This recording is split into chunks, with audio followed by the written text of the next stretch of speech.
Et on passe au coup de cœur de la semaine de Christophe Combarieux qui nous a rejoint. Bonjour Christophe. Bonjour Aurélie, bonjour Damien. On ira à l'Opéra de Paris avec une très belle chorégraphie sur un chef-d'œuvre de Mahler. Également un spectacle musical assez loufoque, faut le dire, au Théâtre complètement Michel, barré. À Paris. Et puis on va commencer avec un peu de légèreté, cette pièce politico-comique, ça s'appelle Piège à Matignon, coécrite par quelqu'un qu'on connaît bien ici, qui n'est autre que Jean-Pierre Pernaut. Tout à fait, et c'est sans doute pas pour rien si cette pièce cartonne, rencontre un triomphe absolument considérable depuis 3 ans déjà. Ah oui, ça fait 3 ans. Déjà 3 ans qu'elle avait été créée au Théâtre du Gymnase à Paris, puis au Théâtre d'Aunou.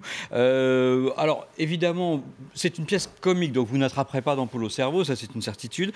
Mais c'est pas le but, c'est une pièce, comment vous dire, une comédie de boulevard, mais c'est vraiment dans le sens noble du terme. Et puis c'est coécrit par Jean-Claude Isler, Jean-Pierre Pernaut et sa femme Nathalie Marquet. Voilà, alors effectivement, même si on est un petit peu loin de House of Cards, la pièce nous emmène quand même dans les coulisses de la politique la plus particulièrement, je dirais, dans la vie privée de ces hommes politiques, incarnés évidemment par Philippe Risoli, qu'on connaît bien également dans la maison, et qui est en passe d'être nommé Premier ministre. Voilà. Mais la férocité du monde politique et les intrigues vont mettre en péril sa nomination à cause d'images volées et diffusées publiquement sur Internet. La contre-attaque s'organise avec sa femme à la maison, sa femme donc, qui est évidemment jouée par Nathalie Marquet-Pernaut, bien sûr. Mais nous qui sommes tous journalistes ici, ça ressemble diablement à ce que pourrait être la réalité, en tout cas. Vous avez complètement raison. Et le scénario pourrait faire penser évidemment par moments à la vie privée de certains de nos élus, puisque le thème de la calomnie et de la diffamation par le biais d'Internet semble maintenant l'arme indiquée pour mettre fin, je dirais, à une carrière politique, quelle que soit d'ailleurs la véracité des propos, que ce soit une simple rumeur ou voilà. En tout cas, c'est traité sous le registre. On y va, on s'amuse. On rigole sans arrêt, c'est vraiment formidable. Philippe Risoli est formidable. On comprend dans ce genre de pièce la popularité du personnage. Et puis évidemment, on retrouve aussi Nathalie Marquet-Pernaut qui joue sa femme. Et on est plein dans l'actualité de tous les jours qu'on traite ici même. Hein. Complètement. C'est seulement 3 jours au Théâtre des Variétés. La pièce continue en province, mais 3 jours au Théâtre des Variétés, les 7, 28 mars et 10 avril, si vous voulez en avoir un extrait. Absolument, allons-y. Laquelle je mets, la bleue ou la bleu-bleue? Pour répondre au téléphone, bleu marine, c'est très tendance en ce moment. N'empêche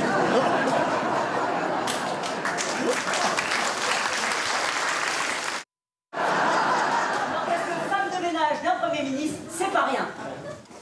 Ah oui, mais c'est quand même plus tranquille qu'au Sofitel. Oh, votre travail ne changera pas, vous n'en faites pas plus. Bah vous non plus. Il y a un petit problème. Problème? Quel problème? Ben, comment dire, c'est-à-dire qu'il y a un petit problème. Et quoi? Quoi? Ben oui, quoi? Après réflexion, le président ne vous a pas désigné comme Premier ministre. C'est pas possible, ça, c'est pas possible. Ah bah c'est pas possible, ça, c'est pas possible. Mais non, c'est pas possible. Voilà, c'est au Théâtre des Variétés pendant 3 jours seulement à Paris, hein, les 7, 28 mars et 10 avril. Et ensuite la tournée en province. Absolument, elle continue parce que ça fait 3 ans en fait qu'elle ne s'arrête pas. Et on espère que DSK n'écoute pas. On va partir au Théâtre Michel, toujours à Paris. Les élans ne sont pas toujours des animaux. Quel titre, hein? Facile. Ah oui, un titre comme ça, c'est complètement loufoque. C'est complètement loufoque. Sur scène, c'est un trio de comédiens qui nous offrent une succession de sketchs, je dirais entrecoupés de chansons qui vont de Traîner à Gershwin en passant par Nougaro. Et côté texte, évidemment, c'est bourré d'humour dans la verve totalement loufoque, déjantée, barrée d'un Roland Dubillard. On tente de reproduire, par exemple, sur scène, comment vous arriveriez, vous, à faire un regard qui en dit long? Pas facile, hein, physiquement. Damien y arrive très bien. Ou alors l'étape encore au-dessus, vous avez le regard qui parle en alexandrin, ou encore on essaie de se revendre un morceau d'arc-en-ciel. Bref, vous l'aurez compris, les sujets hautement décalés. Mais les comédiens nous font aussi profiter de leurs talents multiples parce qu'ils chantent, ils jouent du piano, de la guitare, et en plus il y a un spectacle de main, par exemple. Ça semble partir dans tous les sens, mais on y va, on y prend du plaisir.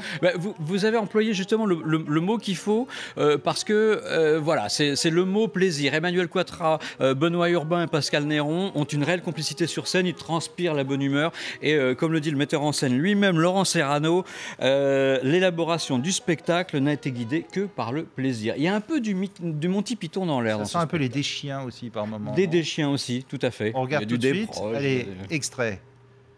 Je lui jette un regard qui en dit long. Ah bah justement. Comment vous faites ça?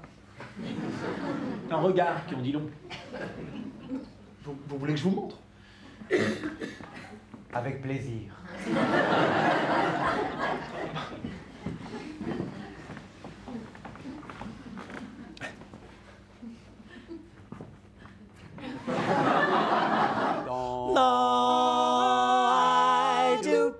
Don't know why I love you, don't know why I care.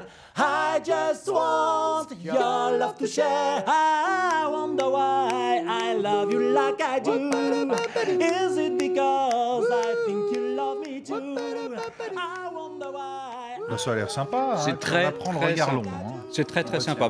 Bon, le titre est pas pratique, hein. Les élans ne sont pas toujours des animaux faciles. En tout cas, c'est au Théâtre Michel, c'est jusqu'au 21 mars, donc il vous reste encore 3 semaines. On termine par la danse, Christophe, direction l'Opéra Garnier, avec cette création mondiale très attendue, d'après une œuvre de Gustave Mahler, Le Chant de la Terre. Tout à fait, magnifique spectacle, cette chorégraphie, cette création mondiale de l'immense chorégraphe américain John Neumeier à l'Opéra de Paris. Alors pour l'historique, c'était en 1908 que Gustave Mahler avait composé cette forme symphonique, là, le Chant de la Terre, composé d'une succession de 6 leaders, ces leaders tous inspirés de la poésie japonaise et chinoise, traitant des thèmes des désirs, de l'amour et de la nature.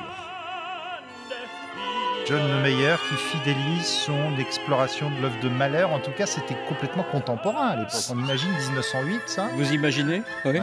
Un peu comme le Sacre du printemps de Stravinsky à Qui était l'époque. encore plus tard. Tout à fait. Et en plus, John Neumeier a quand même chorégraphié déjà 8 des 9 symphonies de Gustave Mahler, ce qui est quand même une performance pour cet actuel directeur de l'Opéra de Hambourg.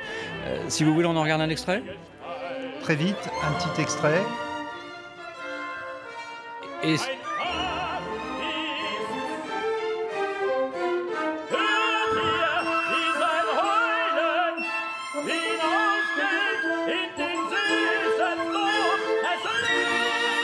c'est incroyable, la réaction des gens en 1908 quand ils ont vu ça. Quand ils ont vu ça, et il y a même des moments, je trouve, dans la chorégraphie de West Side Story, un peu. Je trouve. Et, il y a plus d'un siècle. Il y a plus d'un siècle. Donc ça, c'est jusqu'au 12 mars à l'Opéra Garnier à Paris. Et puis pendant qu'on est dans la danse, je voulais juste faire un tout petit pied sur un spectacle qui est à ne pas manquer. C'est les 9 et 10 mars au Théâtre des Champs-Élysées. Un autre ballet tout à fait essentiel, c'est le ballet de Saint-Pétersbourg, qui est de passage exceptionnel à Paris pour jouer l'incontournable Lac des Cygnes de Tchaïkovski, évidemment. Donc tous au Théâtre des Champs-Élysées les 9 et 10 mars prochains pour ce ballet de Saint-Pétersbourg. Merci beaucoup Christophe Combarieux. Un pied, c'est quand on rajoute quelque chose après voilà, autre chose. Ça marche bien, un pied, on parlait en plus, de dans la danse, danse, c'était très bien. On est en plein dans la danse.